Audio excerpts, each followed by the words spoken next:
Alright, at ngayong gabi ay ating kabilang po si Pastor Wilson. At patuloy niyo pag-pray yung kanilang pangailangan na makalipot sila sa makatagpo at makalipot sila sa mas malaking lugar.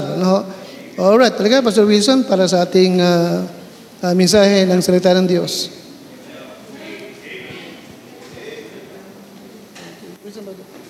Thank you, Pastor.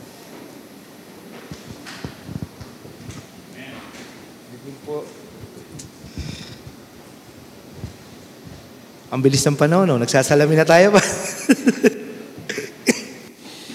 So magandang gabi po sa inyong lahat at siguro bago po ako mag-devotion ay bigay muna ako ng report kasi may utang ako doon sa asawa ni Brother Noel. Sa biyaya po ng Panginoon, sapol po tayo ay binigyan ng authority ng church na ito noong January 2020 ay chinek ko yung record book namin sa logbook ng nabaptize. Meron na po palang umabot ng 108 sa biyaya ng Diyos na nabaptize. Hindi naman lahat yun faithful o nagpatuloy. Pero sa biyaya po ng Diyos ay pag umaga po kami, nasa 20 to 30 yung attendance. Yung second service ay 30 to 40 at yung hapon ay 40 to 60. Biyaya po ng Diyos ay dalawang beses na pong 58 at last Sunday ay 60 yung alas 5. Ang aming pong church ay pag umabot po ng 30, puno na. Pag umabot po ng 40, nasa hagdanan na. Mahal po talaga ang cost of living doon. Kaya nagpe-pray po kami. Pero yun nga, natitrain ako kay Pastor na wag maging, pasensya lang. Kung kalooban ng Panginoon, hindi darating yan. Hindi na yung katulad dati na ginangarag-ngarag. Darating yan kung kalooban ng Panginoon. Kaya tuloy-tuloy lang po kami. Sige kapatid, ako na. Salamat, Che. Thank you. Pag lumalabas po, ay ganon. At as meron tayong mga nakakatuwang doon ng mga Baptist na doon na umaattend, mga 3 pamilya at nagsiserve na rin sa Panginoon. Nagbibigay, naglilingkod. Kaya po, pag-pray niyo lang po kami. Kasi ayaw namin umalis talaga doon sa West Rembo. Kasi doon po talaga. Inaalo kami sa ibang lugar, kaso malayo na yon sa lugar ng mga members. Kaya pag-pray niyo po, sa biyaya ng Diyos ay makahanap, okay, makabili ng property at ayun, tuloy-tuloy lang po na may mabaptize kahit this week. Okay, may mabaptize. So, yun lang po at to God be the glory po sa lahat ng yun. Mga buhay po naliligtas at nababago. Hilingin ko po, tayo po lahat ay tatayo at bubuksan po natin ang ating mga Biblia sa text natin, 1 John chapter 3. 1 John chapter 3, verse 1 to 3.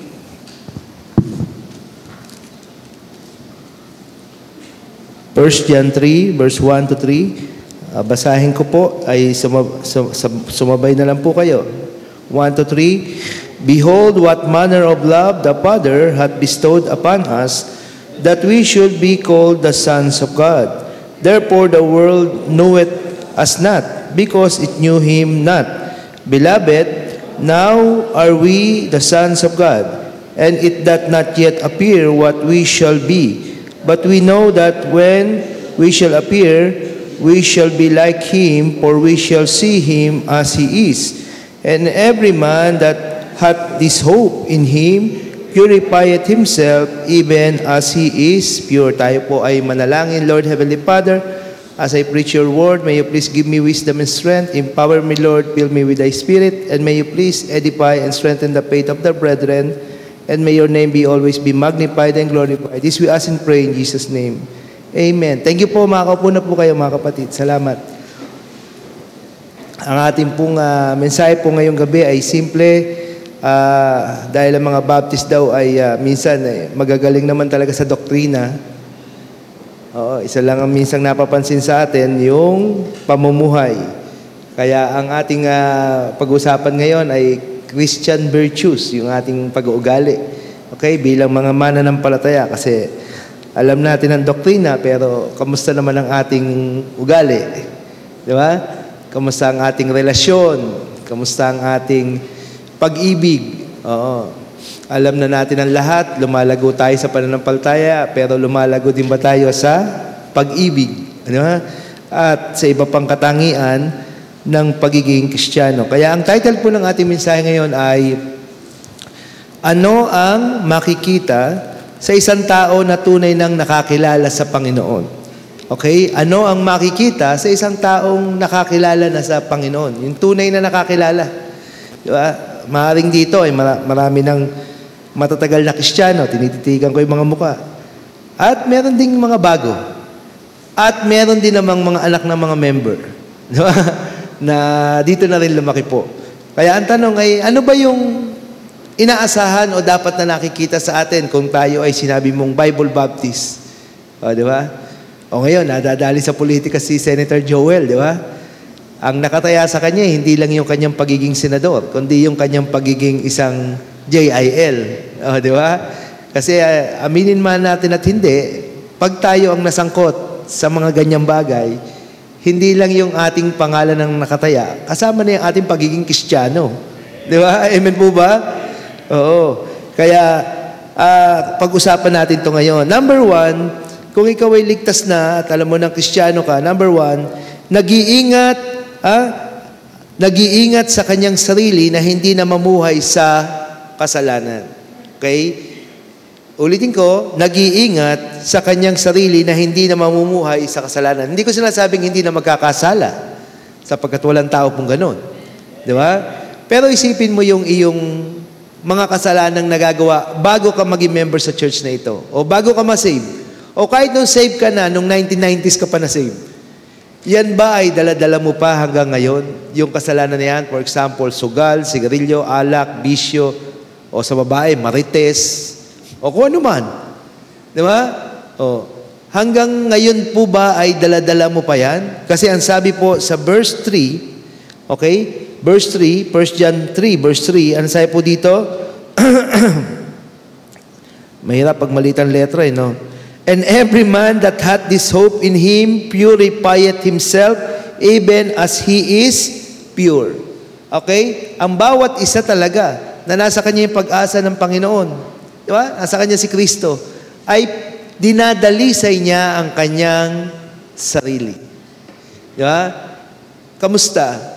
May nabago ba sa iyo noon at ngayon? O kung ano ka dati, ganun pa rin ang pagkatao mo. Mali po yun. Dapat itama natin. Okay? Verse 4. Ano sabi sa verse 4? Whosoever committed sin, transgresseth also the law, for sin is the transgression of the law. Dapat yung behavior mo maayos na rin.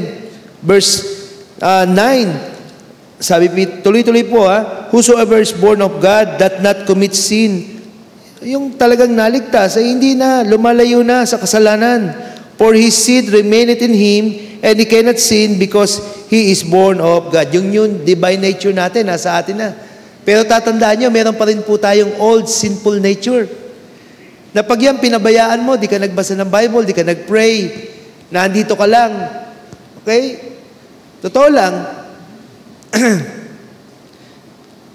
Maraming Kristiyano ngayon, di na nagbabasa ng Bible.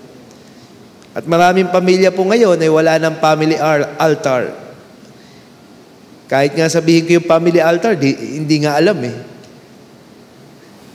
Yung pa kayang personal devotion, alam pa ho kaya yon? Oo. Baka nasa 2025 na tayo, mga kapatid. Nagsimula tayo 1994, 1995. Baka nalilimutan na natin yung personal devotion. Baka wala na tayong family altar. Baka hindi na tayo nagdarasal sa family o nagpe-pray o nagbabasa ng Bible. Baka akala nyo ay dito lang tayo dapat mag-aral ng Bible. Ang ating labanan ay spiritual, hindi ho karnal. At ang ating kalaban ay hindi nakikita. Na siya'y umaatake sa oras at araw na hindi mo inaasahan. Parang leon. Kung kailan wala kang kasamang kapwa mo Kristiyano, kung kailan relax na relax ka, saka bigla siyang aatake. At dahil ikay naka-lax mode, di ba? Yung spiritual life mo ay parang okay na. Dahil akala mo matagal ka na Kristiyano, doon maraming bumabagsak. At kahit pastor, natataob ng dyablo. Oo, mga kapatid. May hawak ka minsang pera, may hawak ka minsang alam mo, matagal ka ng Kristiyano, may pera ka, tapos naandun ka kasama mo, barkada mo, o kasi ng kaibigan mo, at nalingat ka. Nalimutan mo, Kristiyano ka nga pala, anak ka nga pala ng Diyos.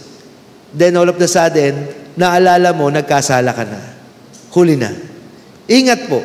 Okay? Number 1, kung ikaw ay tunay na ligtas, tandaan mo, okay? Nag-iingat tayo dapat sa ating sarili na hindi na tayo namumuhay sa kasalanan.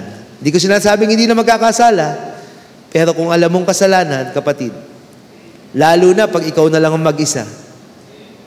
Okay? Wala namang problema pag may kasama kang kapwa mo baptist eh. Siyempre, mangingilag ka. Pero paano pag ikaw na mag-isa? Tatanggapin mo ba yung pandaraya? Tatanggapin, di ba galit na galit tayo? Kurap. Pero paano yung buhay mo?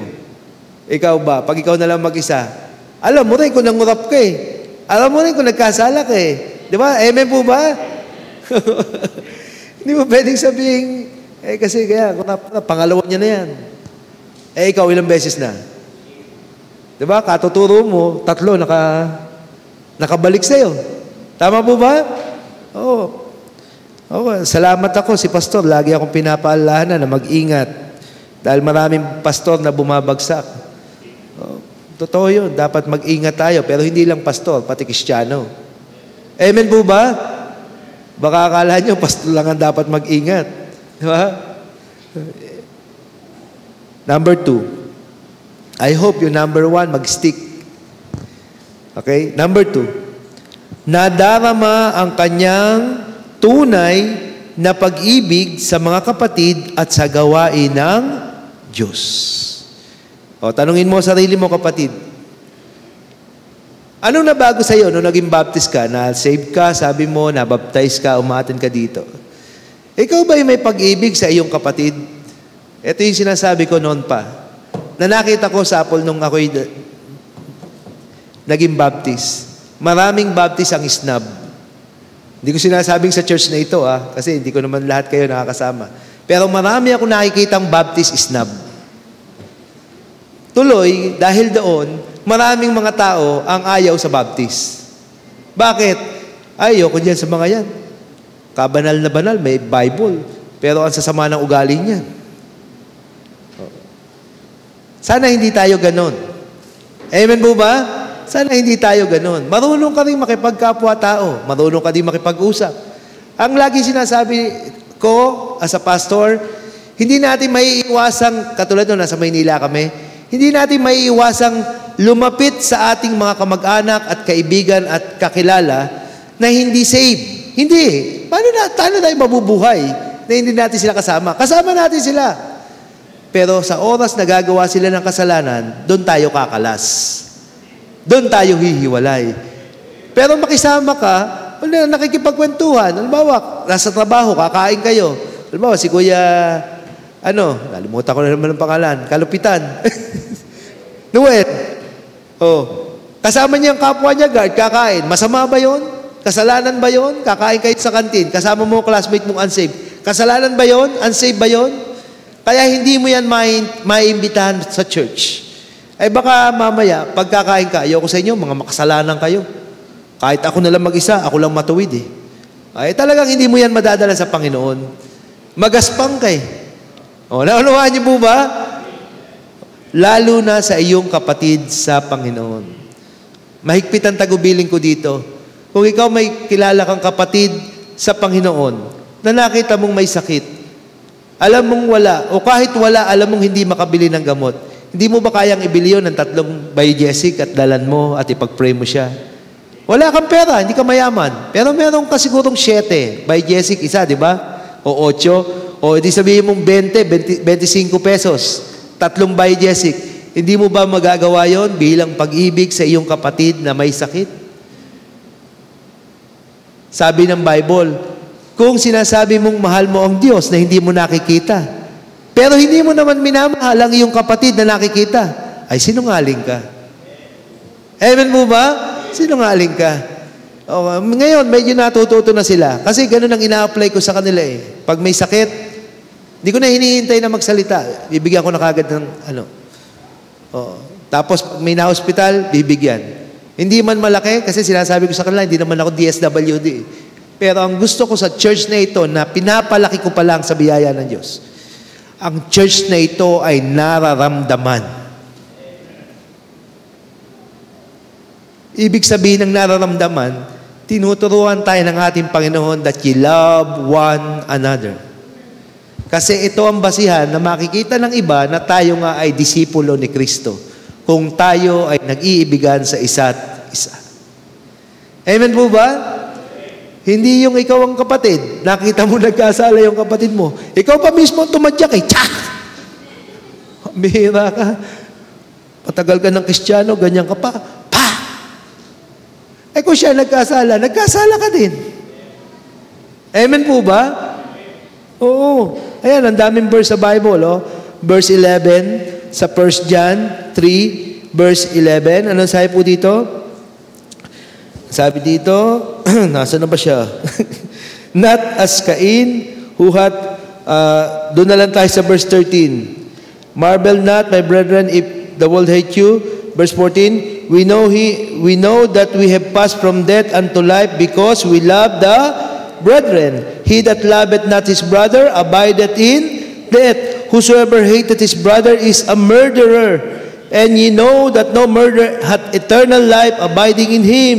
Hereby perceive we the love of God, because He laid down His life for us, and we ought to lay down. Ang tinding verse na ito, na praise na ito, we ought to lay down our lives for the brethren. Ibibigay daw natin ang buhay natin para sa ating kapatid. Kahit na nga hindi mo ibigay ang buhay mo sa kapatid mo eh. Pero utos to eh. Pero kahit man lang magmalasakit ka sa kapatid mo eh.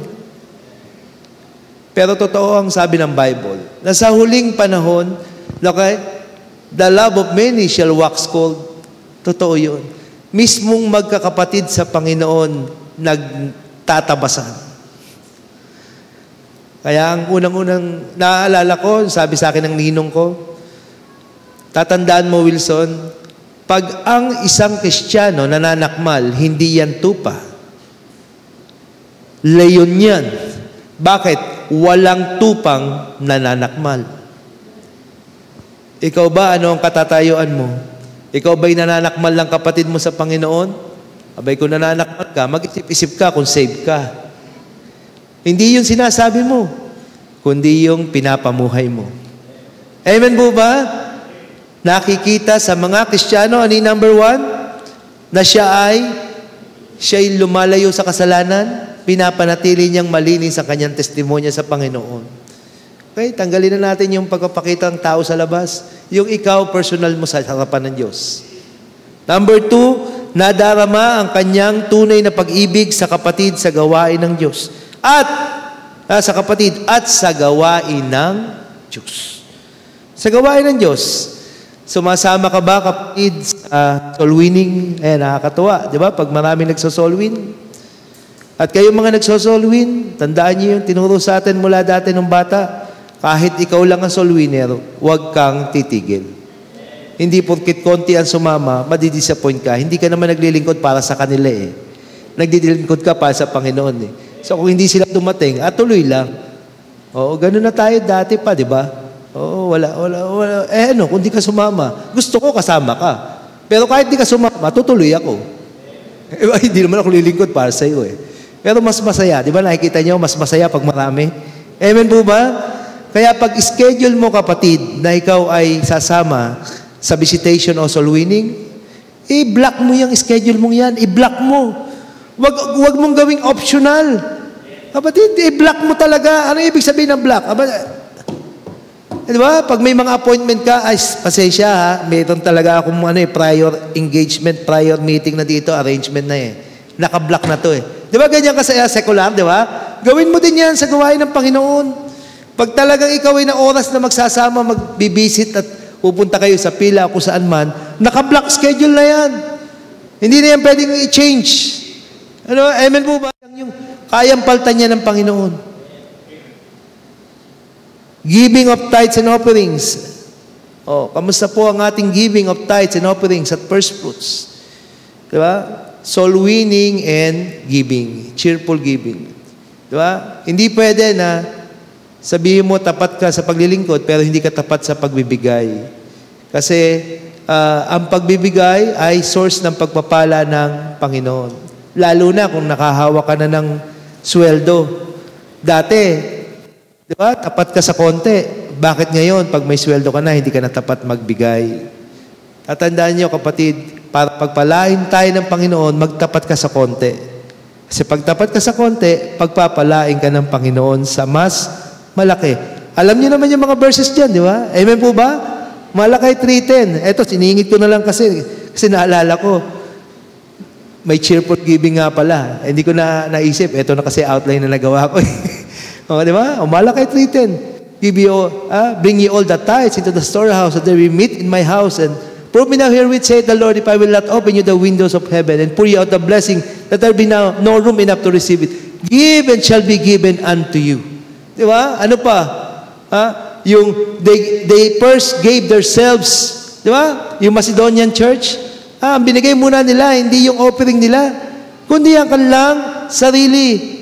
Kaya, kung ikaw ay talagang sold out sa Panginoon, kapatid, ihiwalay mo ang iyong tithes and offerings at first fruits. Huwag mong kukunin yan, yan ay sa Panginoon. Okay? Amen po ba? Honor the Lord with thy substance and with the first fruits of all thine increase. So shall thy barns be filled with plenty, and thy presses shall burst out with new wine. Basta ang short, English ako na English dito, basta ang short, kapatid, magtapat ka. Hindi kailangan ng malaki. Ang kailangan tapat. Kasi kahit na, halimbawa, may member kami, nagbibigay sa barko, nagbibigay ng malaki. Talagang malaki. Yun ang tithes at offerings nila at first fruits nila Dahil malaki din naman ang sweldo nila. Pero kung ikaw ay tricycle driver, ikaw ay empleyado, at ang sweldo mo ay nasa 12,000 to 15,000 dahil minimum ka, at ang tithes mo ay 1-2, for example, at binigay mo yung 1-2 mo, wala kang difference sa nagbibigay ng libo-libo. Kahit 1-2 yun sa'yo, kasi parehas na 10% yun Sa harapan ng Panginoon, tapat kayo sa tithes. Kaya hindi ito palakihan, ito ay patapatan. Like kung binubungad nyo, yung offerings, bahala ka kung according to your faith, be it unto you. Yung first fruit mo, kung ano yung kinumit mo. Diba? Ako din naman may commitment sa first fruit ko this year. Kaya kinakailangan ko na gumawa din ng paraan at mag-pray. Kasi banggitin ko na, every month kailangan ko ng 5,000 para sa aking first fruit. Kasi 60,000 ang first fruit ko this year. Nagtaas ako ng 10,000. Saan ko kukunin yun? Kaya nananalangin ako at nagtataka ako sa Panginoon. Every month, the Lord provides. Jehovah Jireh. Pag ako may speaking engagement, iniiwalay ko na kagad yun. Kasi kailangan, ang nasa isip ko pag nagkapera ako, first fruits. Kailangan kunto pa rin ang aking pinangako sa Panginoon. Pero habang nagbibigay ako sa first fruits at sa tithes, napansin ko, nagbibigay ulit ang Panginoon. Hindi meron na ako surplus. Meron na ako mga bagong pera na pwede kong gamitin sa ibang bagay. Pambili ng bagong bagay. Pambigay sa aking anak at sa asawa ko. Basta ang key sa mga bagong kapatid, hindi palakihan para hindi ka nauupen. Patapatan. Amen po ba? Patapatan. At kung pinangako mo yan sa Panginoon, ibigay mo. Kasi sabi sa Bible, mabuti pang hindi ka nangako kaysa nangako ka na hindi mo naman tinupad. And God will honor your faithfulness. Siya ang magbabalik sa iyo sa ginawa mong pagtatapat sa Kanya. Amen po ba, mga kapatid? Tandaan niyo po yun. Ano pa? Ayan, yung mga ministries dito, maaaring hindi lahat ay marunong mag-choir. Pero merong marunong maglinis, mag-audio, mag-kumpuni. Just do your best sa ministry mo. Kung ano yung panawagan sa iyo na tinawag ka ng Panginoon. Amen po ba? Kung ano yung pwede mong gawin. Huwag kang papayag na lilipas ang isang linggo na hindi ka naglingkod sa Panginoon. Ulitin ko, alam ko busy ka. At busy din naman ang lahat. Pero huwag kang papayag na lumipas ang isang linggo na hindi ka nakahanap kahit isang oras na ikaw ay naglingkod sa Panginoon. Sa anumang paraan na pwede kang maglingkod. Pero ang pinakamaganda siyempre, soul winning. Pero kung ano man, pwede. Basta maglingkod ka. Bakit? Kasi yun ang ating tungkulin sa Panginoon. Di ba? So number 2 yun, nadarama ang kanyang tunay na pag-ibig sa mga kapatid at sa gawain ng Diyos. Tanungin mo ang sarili mo ngayon, nadadama ba ang pag-ibig mo sa gawain ng Diyos? Alam ko na andito ka. Okay? Salamat. Pero ang tanong ay, nadarama ba ang pag-ibig mo? Huwag mo sasabihin may gawain kang may gawain bahay ka. Please, please, wag. Tell it to the Marines, sabi nga. Huwag mo sabihin yan. Para namang lumalabas ang Panginoon na second option lang o second best. Give time. Amen po ba? I know you are busy, pero give time. Meron naman time eh. Ang tawag doon sa nagagawa mo lahat kahit busy ka, ang tawag doon time management. Time management. A lot one time in a week. Bahala ka na kung anong araw ka pwedeng maglingkod sa Panginoon. Then number 3, naninindigan sa turo ng Biblia at sinasansala ang mga maling turo. 1 John 4:1. Beloved, believe not every spirit, but try the spirits whether they are of God, because many false prophets are gone out into the world. Hereby know ye the Spirit of God.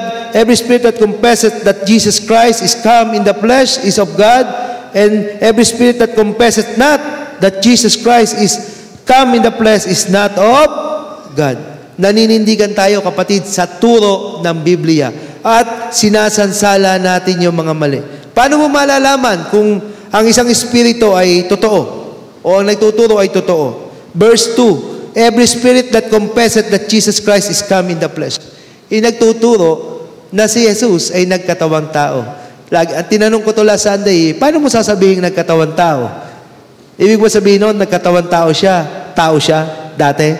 Bakit siya nagkatawang tao kung tao siya dati? Kaya nga siya nagkatawang tao, kasi Diyos siya eh. Naunuhan niyo mo ba? Diyos siya eh. Kaya yung mga nagtuturo na sa Jesus ay tao lang, sansalain mo na yun. Hindi lang siya tao. Diyos siya na nagkatawang tao. Siya ay Diyos at tao. How shall we know if the Spirit is not of God? Ayun, yung hindi nagtuturo na si Jesus ay nagkatawang tao. Ano pa yung iba't ibang turo? Matthew 24:4-5. Matthew 24:4-5, I am Christ. Yung maraming lalabas na false prophets at magsasabing, ako si Kristo. At sino ang halimbawa po niyan? Si Kibuloy. Di ba? Siya daw ang appointed son of God. Tayo ay mga adopted sons of God. Di ba? Pero hindi tayo appointed. Si Jesus lang yung appointed. Ito si Kibuloy, pati siya gusto niya, appointed din siya eh. Ayun, appointed siya sa kulungan tuloy. Matthew 7:13 and 14, ano ang utos ng Panginoon kung sa tingin mo, hindi ka outcast ka sa ka-classmate mo, outcast ka sa kaibigan mo, sa kamag-anak mo, hindi ka masyado nilang pinapansin, nilalayoan ka na nila. Tandaan mo tong Matthew 17:13 and 14, enter ye into the straight and narrow way that leadeth unto life, and few there be that find it. Talagang kukunti lang ang maliligtas.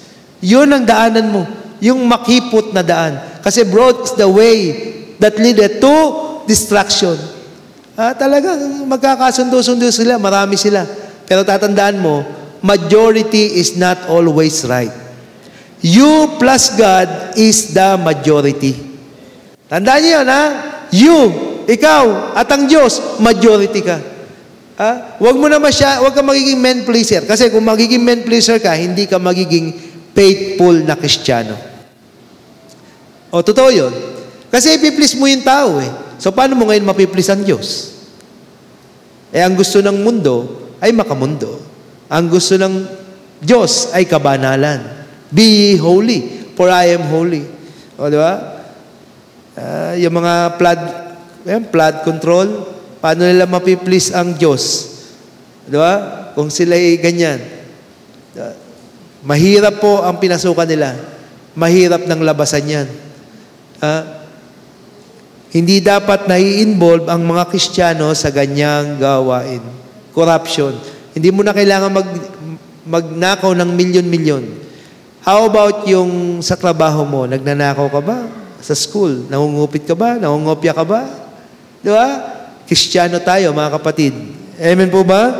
Beware of false prophets. Tapos, ye shall know them by their fruits. Makikita mo sila sa kanilang mga ginagawa. Oo. Sino-sino ba to? Ayan, mabilis lang ako.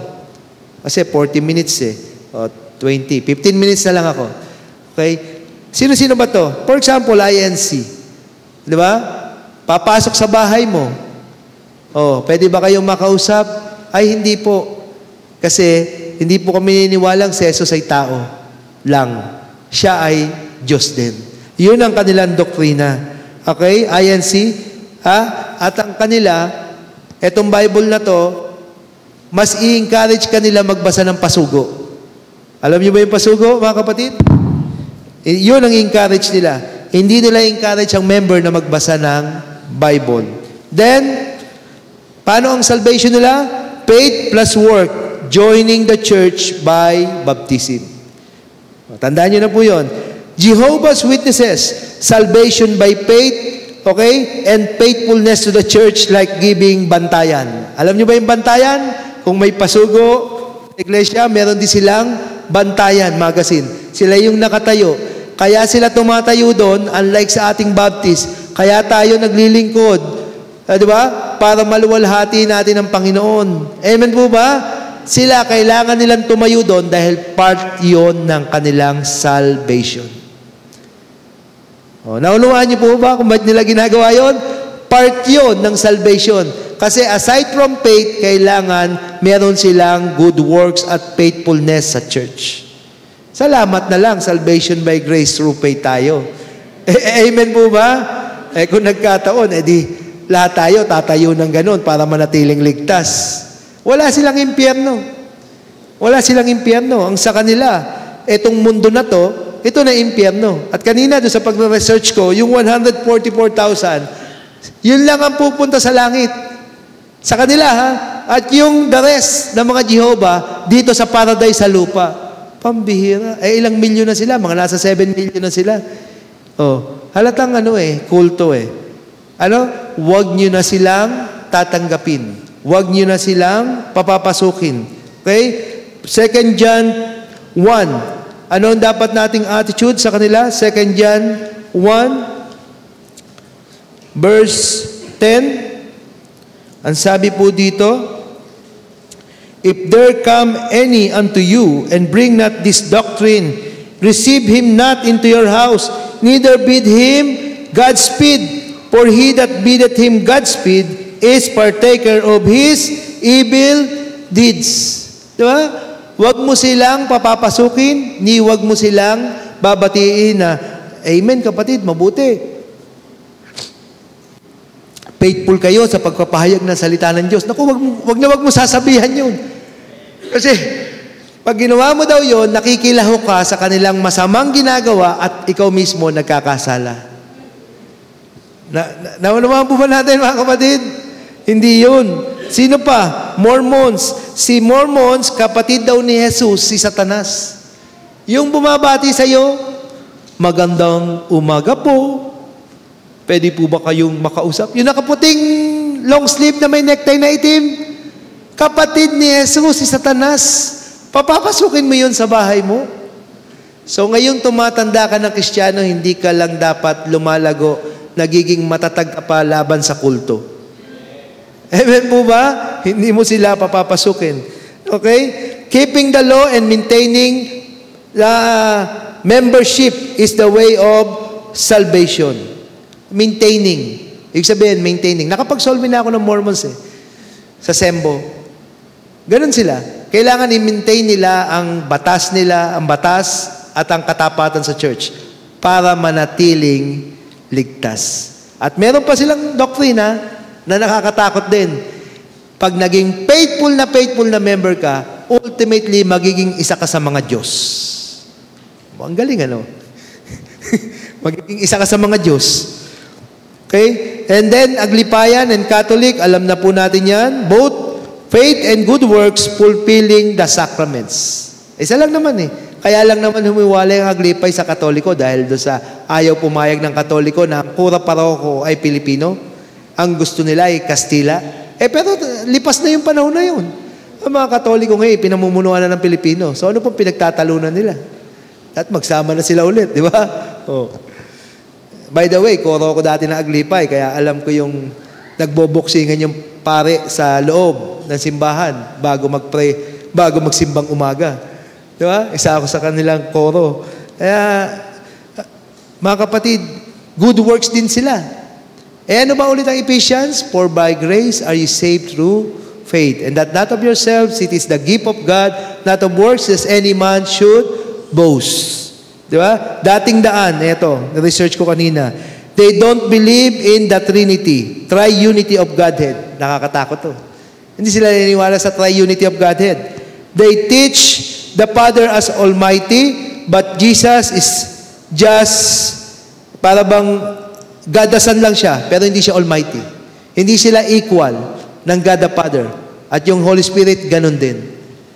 At ang madalas pa dito sa mga dating daan na to, talagang tinitira mga Baptist, lalo na sa giving. Faith plus work din sila. So, pag may darating sa inyo, mga kapatid, na ganito, huwag nyo silang, ano yun? Papapasukin, ni wag babatiin, di ba? Ni wag silang parang okay yan, yung ginagawa nyo, hindi sila okay. Hindi sila okay. Maling doktrina ang dinadala nila sa ating mga kapwa mamamayan.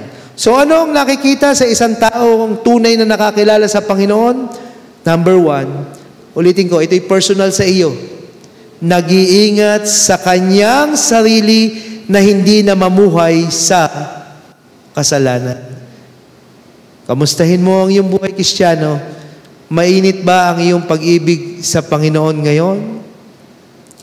O meron kang iniingatan na hindi alam ng iba? Hindi naman mahalaga. Tingin kayo sa akin, mga kapatid. Hindi naman mahalaga kung alam ng iba eh. Kung meron kang respeto sa sarili mo, ang iisipin mo, alam ba yan ng Diyos? Ay kung alam ng Diyos, ay tigilan mo. Amen po ba? Oo. Kasi makukonsensya ka, hindi dahil nalaman ng iba. Katulad nung may young people dati, wala na ngayon eh. Oo. Di ba? Umamin kasi nahuli ko. Oo. Pero kung hindi ko siya nahuli, oo. Buti lang, ating pastor mabait. Pero ako talaga, maano ako sa ganun eh. Hindi ka aamin dahil nahuli ka. Amen po ba? Bago ka pa mahuli, magsisi ka na sa Panginoon. Di ba? Mahirap yung mga ganun eh. Yung na-expose, kaya nagsisisi. Ano yun? Hinihintay mo pa ma-expose ka. Eh, hindi ka nagsisi. Ang tawag doon, remorse, hindi repentance.